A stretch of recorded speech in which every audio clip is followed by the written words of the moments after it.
get out there and narrow down as specifically as possible. Welcome back to Life Worth Chasing. I'm your host, Chase Maher, and this show is about helping entrepreneurs build their business around their dream lifestyle.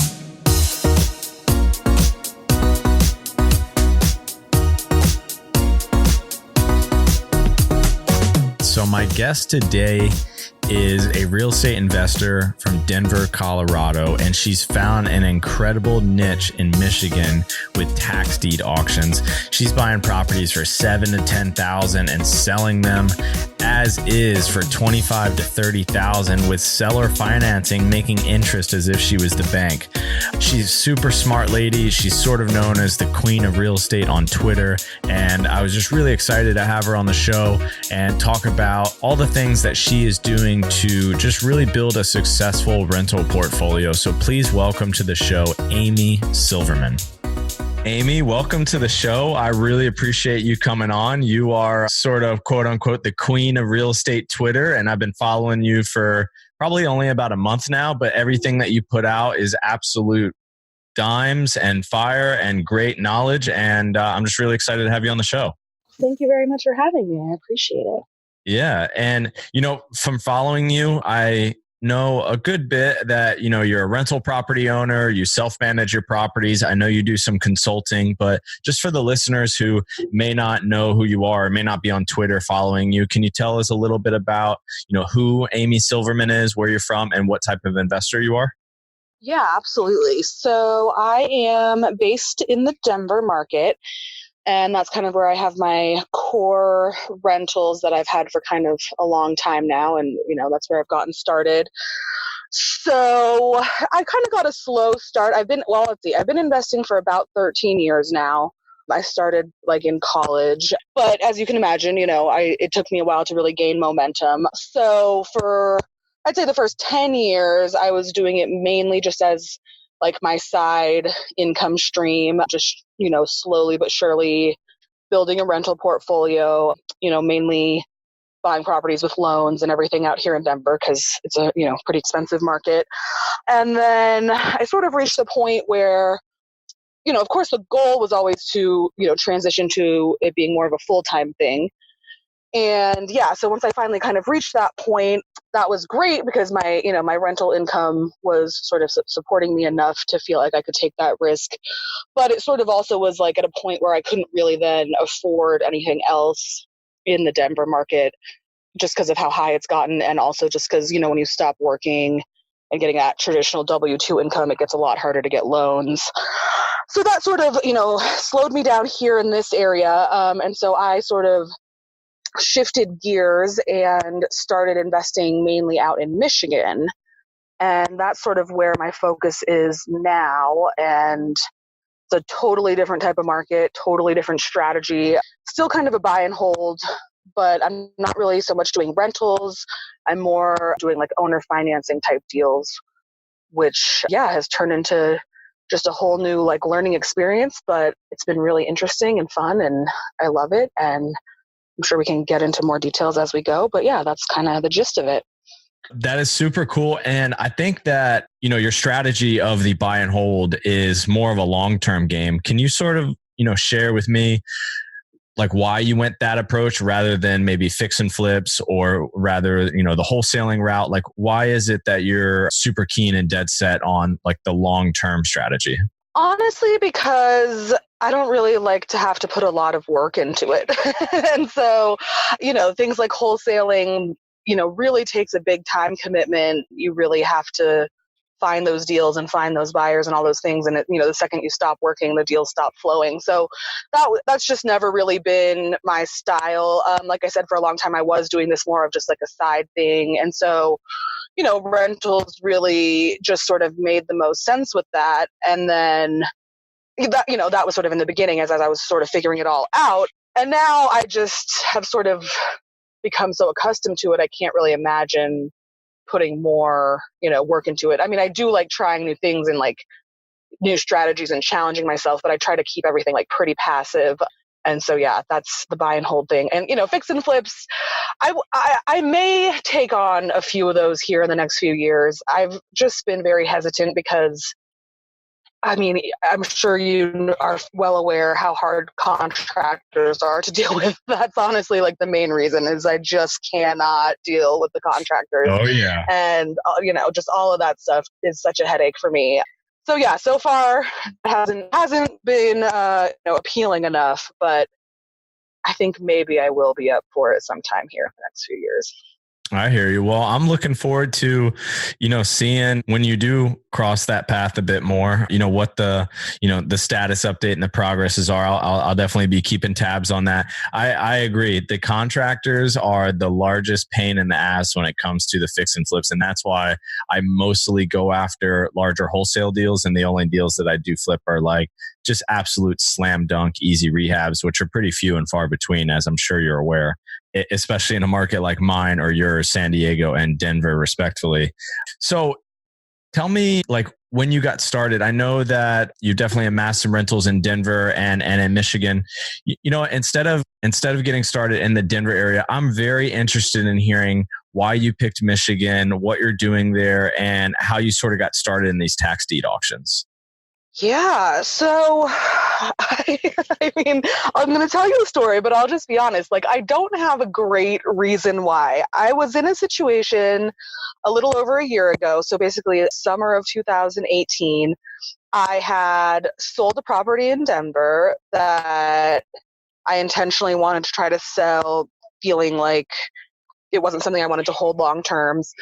And I did a 1031 exchange, wanting to defer those capital gains. And that, kicks in your, 90-day time frame to find something new. So I, sold my property in Denver. That was, fine. And then, of course, I was hoping maybe I would find like a great deal in Denver to pick up as a replacement. But it just wasn't really, like, the stars weren't really aligning for me. Like, there were some options, but I wasn't really like in love with them. I didn't want another like high maintenance situation. I needed something that was, I don't know, different. So I got to exploring, just the the wormholes of real estate that just you get down. And I actually was starting my research on more of like tax liens, but as I was looking through the tax lien stuff, I stumbled upon the tax deed auctions that are held in Michigan. And they're kind of unique just in that they are actually held online, which a lot of other areas are still like in person only. You have to show up at like the courthouse or wherever the case may be and actually bid in person, which is great. But obviously that can be a lot harder to actually plan for and schedule. I have, kids and a life that don't make it too easy for me to travel to things like that. So just the simple fact that they were online was like worth me kind of investigating more. And as I did that, I just sort of felt like, I don't know, there was just kind of enough potential and the price point was low enough on these properties going to auction that it kind of felt like I could, throw some of my 1031 exchange money at it and I wouldn't be like too mad whatever happened, because that was sort of like, house money anyway at that point. So yeah, the auctions, happened to be during that 90-day period. I checked with the exchange service I was using. I checked with the auctions. It was all going to work out that I could just send a wire from my exchange to the auction, and yeah, the rest is history. The first year was in 2018. I bought 3 houses, sort of really not knowing what I was doing, but did as much research as I could online. And I have no ties to Michigan. I'm not like from there. I don't have family there or anything like that. I had honestly never even been there when I bought these 3. So, I mean, like I said, I don't really have like a good reason. It just sort of all worked out timing wise that seemed like the best opportunity when I had to get in that 90-day exchange. And yeah, from there, once I was in it and had bought them, I've, developed kind of a whole system of, then how to get out of the properties, kind of a variety of different exit strategies that make it just sort of a sure thing to get some easy profit. And I just, sell them as is. Like I said, I'm not out here flipping them. And yeah, it's been a really great experience. So this year I bought a bunch more. I think I bought 16 more this year, which was obviously like a big increase from the 3 last year. But I'm kind of, certain of this system that I've gotten into place that I'm ready to scale up like this. When I'm listening to that, all I'm really thinking about is like how resourceful you were. You were kind of on this timeline constraint with your 1031. You figured out how it would work out. And then you just sort of dove all in. And I really respect that about entrepreneurs, about real estate investors, when they dive all in and they just really become an expert at that. And it sounds like that's essentially what you've done. Can you share with me a few of the things that maybe went wrong that you've learned from with these tax deed auctions? Absolutely. So buying things sight unseen is risky. It's super risky. Like, I don't necessarily think everyone is made for it. I have a pretty high risk tolerance. One of the first 3 houses that I bought was nice enough in the pictures online, but I really didn't do a lot of research on it. I kind of got, I don't know, when you get into these auctions, you'll get this like adrenaline rush. You're almost like on a high. And I kind of got caught up and decided to bid on one house that I really hadn't researched, which I would of course never recommend anyone do. So one of the first 3 houses I bought ended up being like boarded up and has like fire damage, so like really bad case scenario. And it's in like a war zone area, like an area that's just not even worth trying to fix it because everything around it is terrible. So, that was a horrible purchase on my end, but luckily the price point was still so low, it kind of just doesn't really matter, like it's a small loss in the scheme of everything else that I did. And the kind of like the profits that I was able to make on the other 2 houses offset that loss like easily. So, basically you really do have to do your research ahead of time, not get caught up in like the emotions of the auction, and be ready to lose, be ready to walk away with nothing versus feeling kind of like a desperation to walk away with something. And honestly, I mean, if you're, if this is a strategy that you're looking into, it's probably a good idea to try to actually look at stuff in person ahead of time if you have that kind of, ability. I have a feeling that would get you, much more reliable results than just doing it all, sight unseen like I've been doing.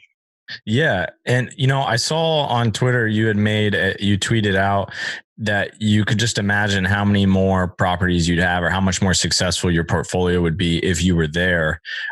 I grew up in the car business and I was in charge of buying vehicles at the auctions. And then eventually when the platforms moved to have an online presence, I did a lot of it online, but I always had more success, got better deals and got more deals when I was local at the auction. The benefit of doing it online is you can be in more than one market at once. So it's kind of like a give or take. Have you thought of either getting boots on the ground there to be at the auction for you, or maybe even branching out on the virtual realm and being at more auctions at once to kind of maybe supplement the lack of being there in person?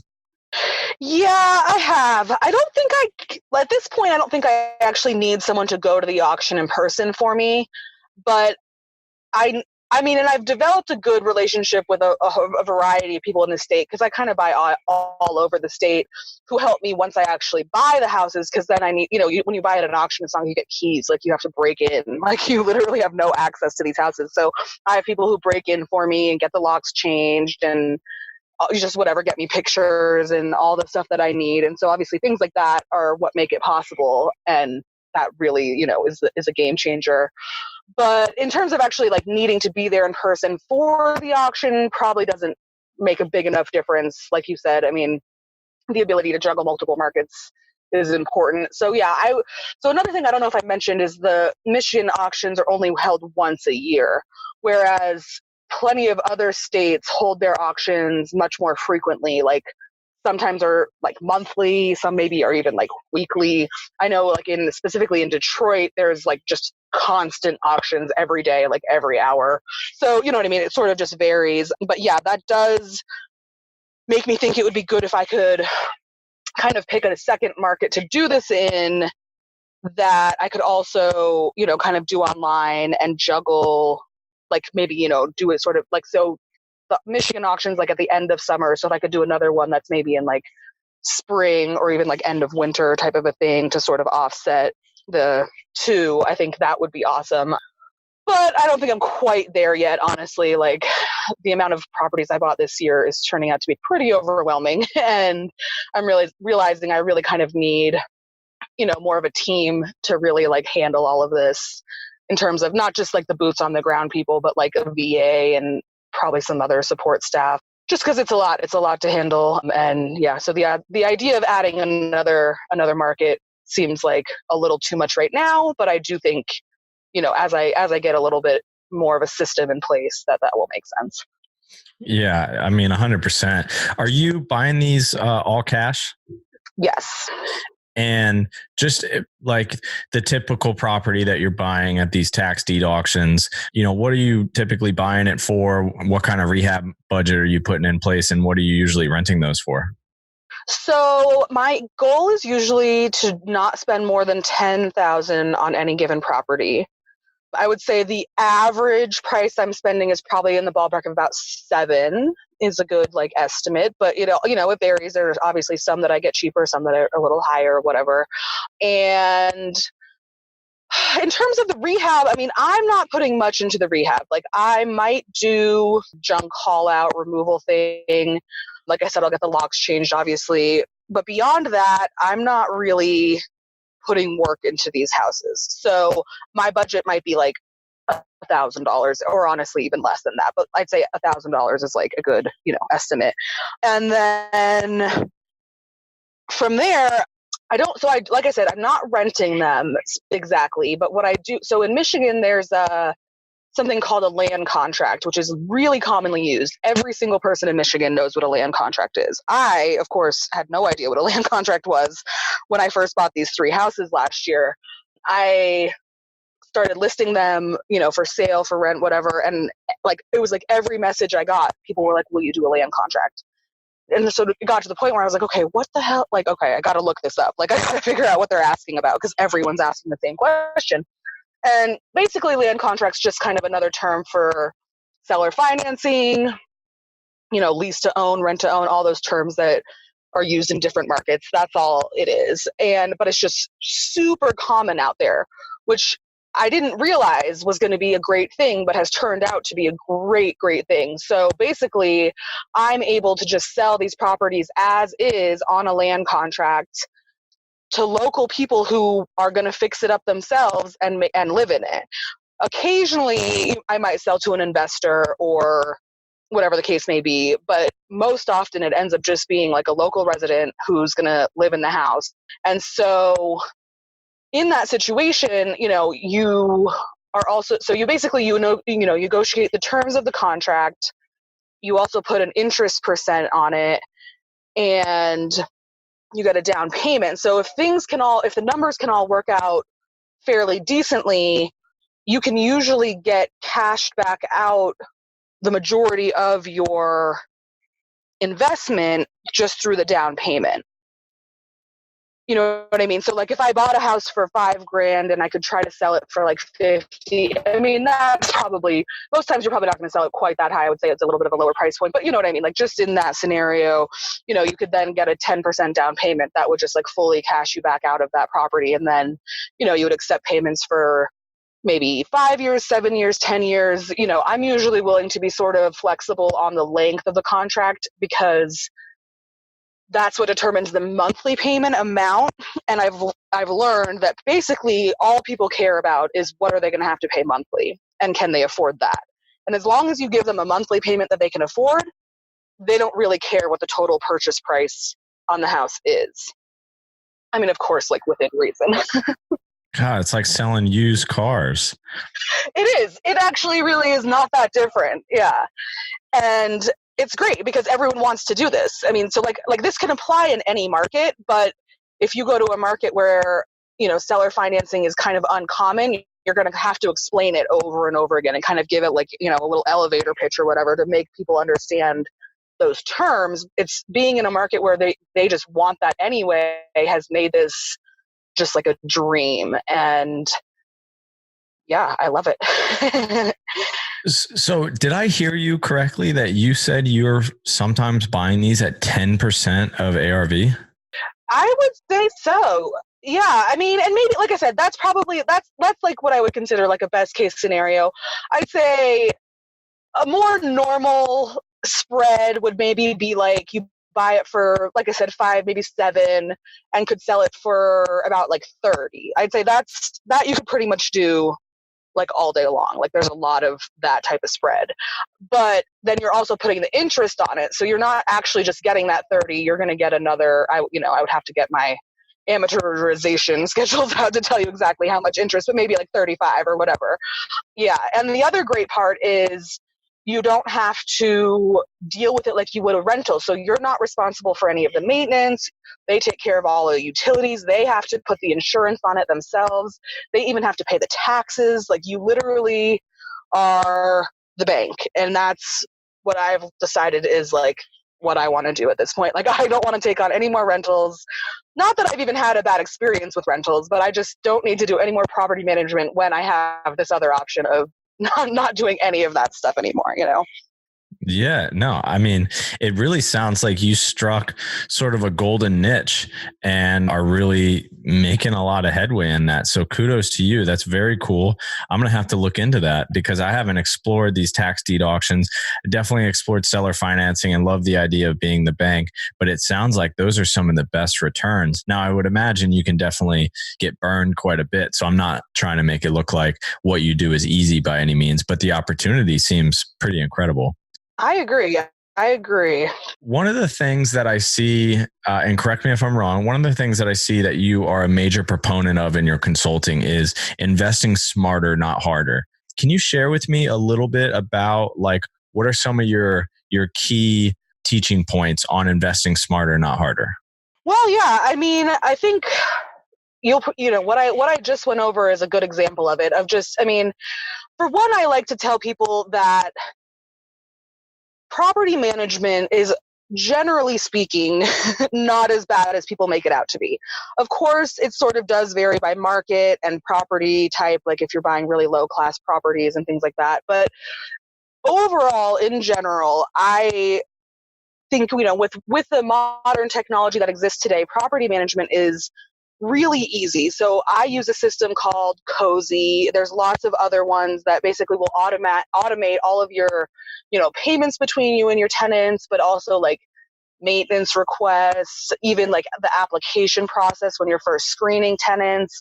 Being able to have that whole thing automated has, makes property management in itself just a huge amount easier than people think. Like people still, when I talk to people who are just getting into real estate, like they still picture, having to go like knock on the door on the first and collect your check. And, like there's a lot of like legwork like that. And that's just not the reality. There's a lot of ways that, you can be completely hands off. And then in the worst case scenarios where, issues arise with property management, all you're doing is subcontracting at that moment. You're basically just going to take your complaint from your tenant and call the right person to go fix it.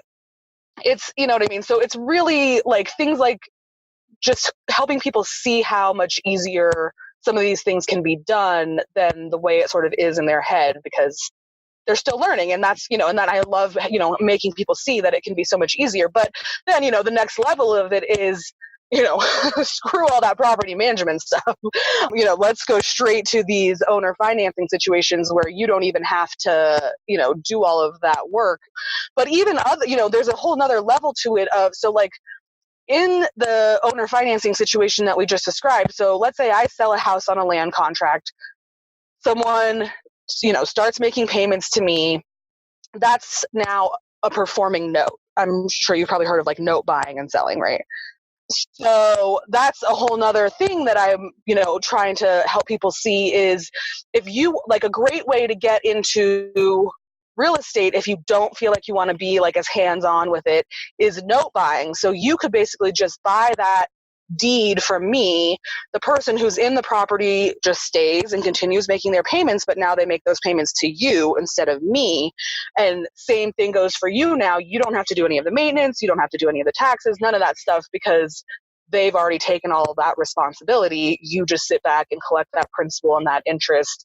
And usually when you buy a note, you're able to get it a little bit of a discount, but from that contract price. So there's even more profit kind of guaranteed in that. in that purchase. So I don't know. I mean, there's endless different things. It sort of is, always like a case by case type of situation, but those are sort of some like the broad things that I've been trying to, just help people realize, like, it doesn't always have to be these like midnight phone calls with emergencies and flooding and, horrible situations. I mean, of course things can happen, but most of the time, like, it's all within, a realm that people can really like take on themselves. 100%. And I just, to recap sort of what you said, I love Cozy. That's what I use. It's a phenomenal app. It's definitely saved me a ton of time. And then I just have a VA that basically manages my Cozy for me. And so it's kind of like in-house property management. And it saved me time. It saved me money. It saved me hassle. And also it saved me from being lazy on the qualification of tenants, because they make it so easy to qualify tenants that now my turnover ratio is less and the calls we're getting is less because we just have more qualified tenants in the unit. So Cozy's been a great help to me. It's very cool to see that you're using that as well. Yeah, I'm excited to hear you are too. That's awesome. Yeah. And on the note buying, so if you're listening right now and that was a little over your head, that's totally okay. Imagine Amy, who's absolutely crushing it. She buys a property for $7,000. Maybe she puts $1,000 into it for demo and haul, like she said. She owns it for $8,000, maybe some closing costs. We could round up to 10 just so we have an easy number.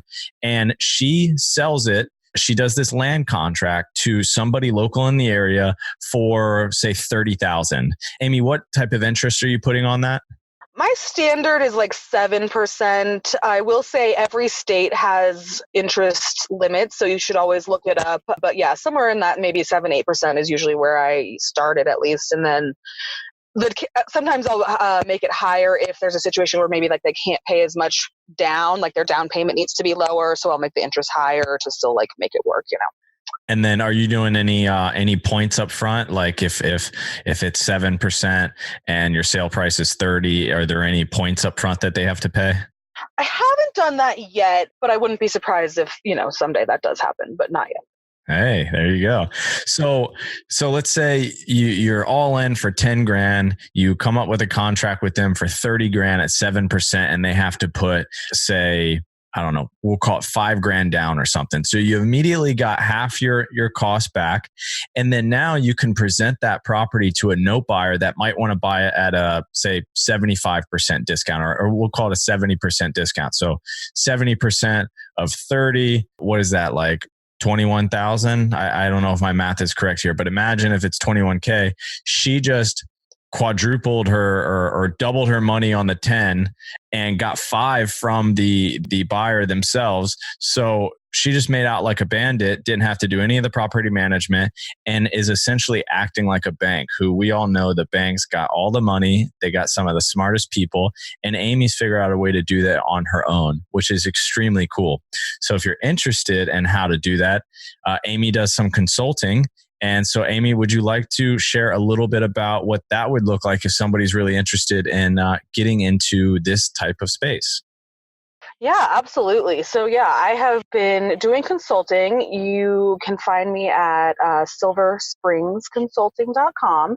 And yeah, basically, I mean, I just kind of do like, generally start out with just one-on-one hourly calls, but depending on your situation, we can also like package things up to have multiple calls. Like if you're, really like at a point where you're going to actively be buying. But usually people are happy to start with, just like an hourly call to really ask me direct questions about your specific situation. Because like I said, all of this stuff can be applied in any market. Tax deed auctions only exist in some states. Some states use the lien system. So, narrowing things down like that is one thing I can help you with. But also just to keep in the back of your mind, this whole process can work even if you're not buying from a tax deed auction specifically. Like even if you're just getting a good wholesale deal, or maybe you like foreclosure auctions, or even if it's just, a for sale by owner situation. Like it doesn't really matter.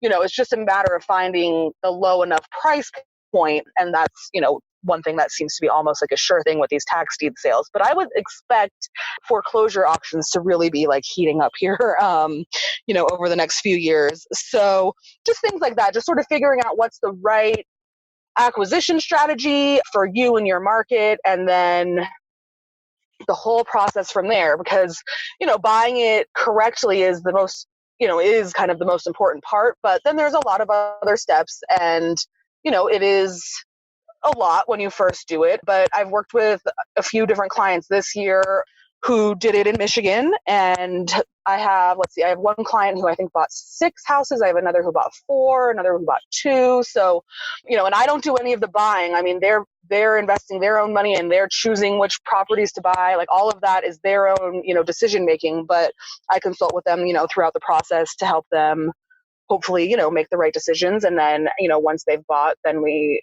get into the whole strategy of, what's the best exit strategy. Because like I said, I mean, the land contract is sort of my favorite, but there can also be opportunities to do more of like a whole tail situation where you just sell it as is to, cash to some local buyer, or even, just contact a local wholesaler in that market and let them market it to their list and put their fee on it. It can still end up being, pretty profitable for you. Just sort of depends on each property and what the situation makes sense with the most. And occasionally you might even get something that is nice enough to try to put it on MLS. That can happen. And yeah, so like, sorry, I feel like I'm rambling a little bit, but like you can kind of see that everything is really circumstantial. And so, I'm giving you the general like playbook right here, which is, super valuable. I don't usually like give out this much information, but, to really apply it to your own situation, you probably still will want a little bit more like one-on-one, guidance, which I am here to provide. Absolutely. Well, I definitely think that you've carved out a nice niche for yourself and can provide a ton of value.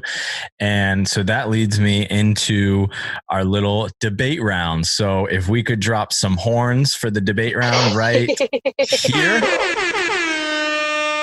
And now we are ready to chat. So Amy made a post. I think you made a tweet and I responded, and we had not a disagreement by any means, but we had 2 views of thought process for business. Now, knowing you a bit more, I'm starting to understand why you have this thought process versus what I do, and I have my thought process.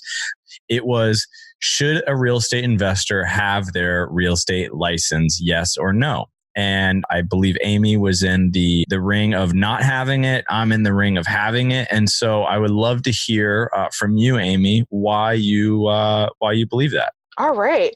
I am ready. So let me just ask though, do you have yours? Yes. Doesn't change my argument. Just curious. So if I didn't have mine and I would be a terrible person if I didn't have mine and I was trying to tell people to have theirs. So yes, I practice what I preach. I don't have mine. So I did at one point think that I probably wanted to get mine. And so I went ahead and signed up for the classes and did the whole studying thing, did the practice exams, all of that stuff. So I do know like what that process looks like. And for me, as I did all of that and I learned everything, it just became like really crystal clear that that was not something that was going to make my life any better, that it was going to make my life much harder as an investor. So I guess there was kind of a variety of things that turned me off. Things like the way you need to keep your finances structured. Like, I mean, not that I'm out here co-mingling funds. Like I do kind of keep my finances separate anyway, but like just the way that it's very strictly, like enforced and you're going to get audited on it. I like really hate things like that. I am like not a fan of like people caring what I do with my money. Obviously, like I abide by all the laws, don't get me wrong, but you know what I mean. And then other things just like having to work for a broker, basically felt like, signing up to have a boss, which is something I hate, and just even like the fees and just the time commitment that comes with having to just go to your, broker meetings. I know these days there's like some more like kind of virtual brokers that you can work for that are probably a lot less of that and can probably make things, a lot more appealing. But in my mind at that time, that was like a huge turnoff. And the other things with the brokers of like having to, put their name on all of your advertising and having your name be like below theirs and things like that. Like all of it just kind of summed up to be not super valuable for me because there wasn't a lot I was going to do with it anyway. Like I wasn't about to start having I mean, I'm not actively wholesaling for one, and I wasn't really actively buying and selling much. I was sort of thinking about maybe doing like property management for other people, but I pretty quickly realized that wasn't something I wanted to do. So yeah, I mean, there were kind of a variety of reasons that it just all added up to like a big no for me.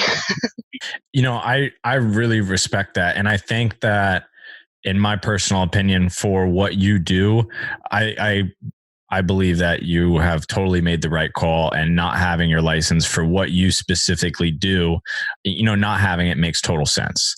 I'm still in the pool that if managed correctly and used it wisely, most niches in real estate, it is beneficial to have it. Do you mind? I wrote down a couple of your objections. Do you mind if I just respond to each of them? Yeah, please. So the commingling of funds now, and every state is different. So I want to disclose that every state's or association of realtors, like, bylaws and all that is different. But the NAR, the National Association of Realtors, has like some overarching themes. And so the commingling of funds, the only thing that I know about commingling of funds is specifically with clients' funds, not your own income and expenses. Is that what you were referring to? I think I had understood it as my own stuff as well. And now I'm not sure if maybe that was state specific or maybe I just wasn't even understanding it correctly. That's obviously possible. But yeah, I got the impression because at that time I hadn't started all this Michigan stuff. I was just kind of dealing with my rental income from my Denver properties. And yeah, I kind of got the impression that like I had to keep that stuff like really, really separate, and like, even just expenses that I wanted to have be business expenses had to be really separate. And I don't know, I just was very like turned off by it. But now that you say that, I feel like I should double check because maybe I misinterpreted it. If you did misinterpret it, obviously totally okay. If it's state specific and I'm wrong, then hey, I'm totally okay with being wrong, but definitely let me know when you look at it. But the way that I understand commingling of funds is many states will still have the realtor handle the deposits or handle, earnest money deposits for their clients, things like that. Here in California, there's escrow. And so everything's done third party. We don't touch any of that. But the commingling of funds, from what I understand it, is, let's say I'm a realtor, I'm representing a buyer and they're going to go put an earnest money deposit down. I can't take their earnest money and like put it in my bank account and just let it sit there for a couple of days. I have to put it in either a trust account or take it straight to, title or escrow, whatever it is in your state.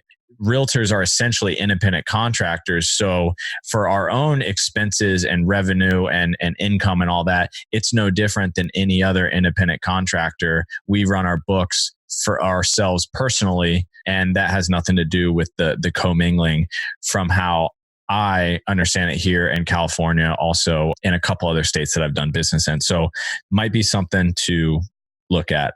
But again, for your business model, I don't think it's necessary. And then the broker and the fees, just like you said, there's lots of brokers out there that are virtual that allow you to do your own branding. You don't have to put their team name anywhere and all that stuff, like HomeSmart, EXP. There's a lot of great brokerages out there that have low fees.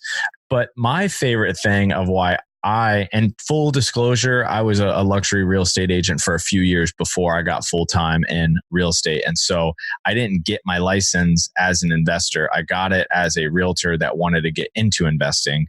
And now I've kept it rather than getting rid of it. And the reason why is because I do a lot of lead generation for wholesaling and flipping. And a lot of those leads don't work for my business model. And now I'm able to add a full 6-figure income to my business that is simply, oh, this lead doesn't work for me. Click email, refer to a agent partner that I have a preset agreement with.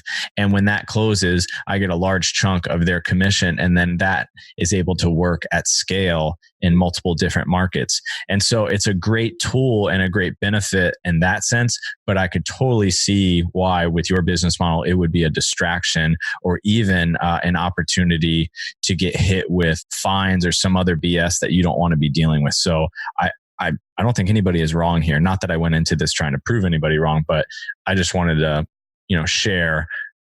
Yeah, well, that's a really good, point. Like that, yeah, if you can, pass leads around that easily, obviously that's, worth every penny and worth every headache that might come with it. I mean, and now that I'm doing so much in Michigan, I mean, I'm going to have to weigh the option of maybe getting myself licensed out there or maybe just, trying to partner with an agent who's already licensed out there or whatever, that might be the easier way to go.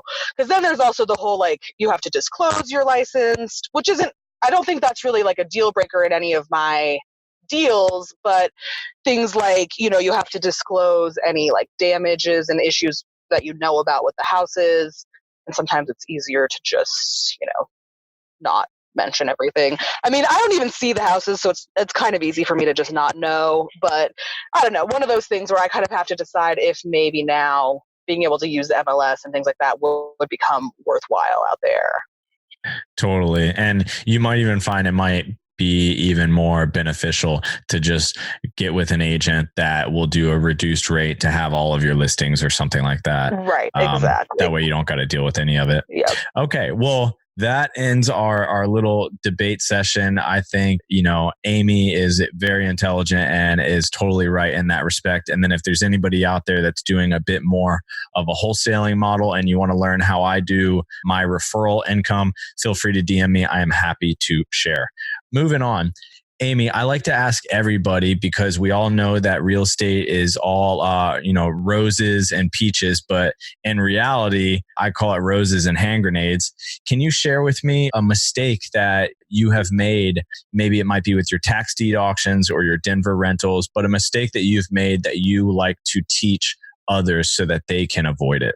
Well, I mentioned buying a house at the auction pretty impulsively without having researched it. So that would definitely be one, but I'll go into another one since I already, kind of said that, which would be usually I've taken the time to really like pre-screen my tenants for my rental properties pretty well. Like I like to always meet them in person myself and really talk to them and things like that. And of course, the one time that I decided to sort of like rush the process and like not screen my tenants that well, of course, those turned out to be like nightmare tenants who decided to bother me every single month about every single little thing and have been like just a nonstop headache. And, it's just one of those classic lessons that everyone tells you, but like it's worth it to screen your tenants well. Like by doing the work up front will save you a whole year, of a headache. So I definitely suggest taking that time. And if you can do it, if you're the type who would rather work with a property manager and have them do it, of course, like great, do it that way. But if you are doing it hands-on, I really suggest taking the time to actually like, meet people in person, do the screening through Cozy as well. Like both, that combo should kind of get you the best possible results. Amazing. That's a really good tip and something that is so simple, but so overlooked that I know when I first got started, I went through on my first rental, 3 bad tenants in a row. It was in a Section 8 area. And I just thought that everybody was nice and everybody would take care of my property. And who cares if they have bad credit or low income? I just didn't know any better. And now I got to the point where with the help of Cozy, I'm able to screen them much more diligently, and I'm able to get extremely, extremely picky about the type of person in terms of their income and their history in the property. And now, I love Section 8 properties because I get the rent on the first of every month. But now I've had tenants in there for 5-6 years at a time, and it's a beautiful thing. Exactly. That is the dream, when they just stay and you guys can just get into your little flow. And yeah, that's worth it all. And another overlooked thing that I'm sure you have a lot of experience in is somebody might be thinking, well, then just get a new tenant in there. But it costs you money on turnover every single time you have a new tenant move in. You have somebody move out. Oh my gosh. You're paying for the property to get cleaned. You're paying for repairs. You're paying for the mortgage payment while it's sitting there vacant. You're paying for advertising and marketing to get a new tenant in there. And then you have your time on top of that. And so turnover ratio is one of the least talked about expenses of rental property owning. And it's one of the ones that is almost easily avoided by doing the work up front. So great tip there, Amy. I appreciate that. Yeah, and I agree. It is, especially the time. Like that is the one time I actually have to like work, and I hate it. So yeah, it's worth it to avoid that turnover whenever you can. And another thing is, you can't, if you end up with a tenant you don't like, you can't just end the lease. Like a lease is a lease. Like you still have to let them, either do something that violates it, or you just have to suffer basically. Like there's a lot of protection for them to, stay once they've signed. So yeah. Absolutely. And to that point, I'm sure you figured out, but there's a couple little ninja things that you can do. Now, nobody, if you're listening, don't ever abuse this, but a couple ninja things you can do in your lease are like, you can put a clause in there that they can't have any flags at the property, no political flags, no flags or anything like that. Maybe you accept an American flag. You can put a clause that they can't put any sheets in the windows. They have to be blinds. These little things that are very common that people do, that if they're a great tenant, hey, who cares? But if they're little outs that you can have in your lease. Right. If you need to violate somebody, yes. Yes. Exactly. So, okay. Well, Amy, as we're wrapping up, I would love it if you would share maybe a book or a podcast or a person that you follow or listen to or read that really has changed the game for you in your entrepreneurial endeavors and your investing career. Is there anything that just comes to mind? I'm a big podcast fan, hence why I'm here. No, I will definitely suggest a podcast that's called The Millennial Real Estate Investor. I really love that one. It's Denver based, but I don't even know the guys. I just happened to have found it and love it. And then there's another one that's called Shut Up and Invest. That's a great one, especially if you like kind of what I've been talking about with these land contracts and note selling. They have some really good content on that stuff. Awesome. Thank you very much. And if there's a magic time machine that takes you and I forward 5 years and you and I are hanging out either on Twitter or in Denver, and I ask you, Amy, how did the last 5 years go in your business? And you say amazing. What would have had to have been done for that to have happened? I will need to stop trying to do it all myself. I'm really realizing I'm at that point where I need to employ the people I need to employ to be able to scale and grow and do this on a bigger level without it becoming an even bigger like stress and nightmare for me. So yeah, that means me actually like building a team, teaching people how I do this, and trusting them to, kind of take the reins a bit. Of course, I'm a very naturally hands-on person. I'm kind of a control freak. I can admit that, but that's why I do it. That's why I'm here. I can't work for a boss. Like I have to be able to make my own decisions. But I also realize in order to really, to enjoy life, but also to scale, there just have to be more people on my team. And so, yeah, that's going to be the major component that I need to get where I want to be in 5 years. Incredible. I am so fortunate to have the team around me that I do. I really suggest it, Amy. If you want any resource on that, Dylan Dole did an episode with me. He's a 24-year-old investor out of Richmond, and he's hired a VA, and there was very cool tips and systems that he shared on the podcast. It came out today that you and I are recording this. And so if you feel like checking that out, he shares like pretty much everything he has his VA do. And it was phenomenal. Oh, that is exactly what I need. I'm going to listen to that for sure. Yeah, it was super good. He's got 20 units and he manages all of them, just him and his VA, which is very, very cool. And then last question before I ask about where people can find you so you can mention your consulting website again. Number one actionable tip for somebody listening to this that just resonates with you, Amy, and they say, I want to buy my first rental property. What's the number one actionable tip? get out there and narrow down as specifically as possible what exactly you want. And then you reverse engineer from there what it's going to take to get there. So you're going to need to figure out, how much you're going to need on a down payment on a loan. Like, do you qualify for a loan right now? All of, those are going to take, different resources to get the answers to. But the first step is knowing exactly what you want to buy. So do you want it to just be like a small condo that's cheap in your area? Like, that's a great starting point for a lot of people. Or are you, looking for something like a multifamily that you would live in? It doesn't matter what it is, but you have to really narrow in on like as specific as a property as possible that you ideally can find, and then figure out what it's going to take. And maybe you have the down payment you need already and you can start moving forward, but maybe you have some more saving to do. Whatever the case may be, you've got to figure out exactly what that is so that you can make it happen. I agree. Niches are in the riches. Amy, where can we find you? Your website, social media handles, and we're going to put all this in the show notes, but just so that you can mention it as well. Yeah, absolutely. So my consulting website is called silverspringsconsulting.com. You can definitely find me there. And I also have lots of resources and other things that are, just interesting. I have some notes for sale up there even. And then the other place to find me is Twitter, and my handle is Silver Invests. So definitely follow me, send me a message. I'll follow back. I love interacting with people. So looking forward to growing my network. Awesome. Thank you, Amy. I appreciate it. This was a lot of fun. It was great for having me. Thank you. All right, homies, that's it for today's episode of Life Worth Chasing. And I want to try something a little new. If you really like this, screenshot it, throw it up on Instagram stories, tag me at I am Chase Maher so I can repost it and I can share it, and shoot me a DM. Let me know what your favorite part of the episode is, or let me know if there's somebody that you want me to bring on or something you want me to talk about. I love getting feedback from you all, and I'm just excited to keep it going. So thanks for listening, and I'll see you on the next show.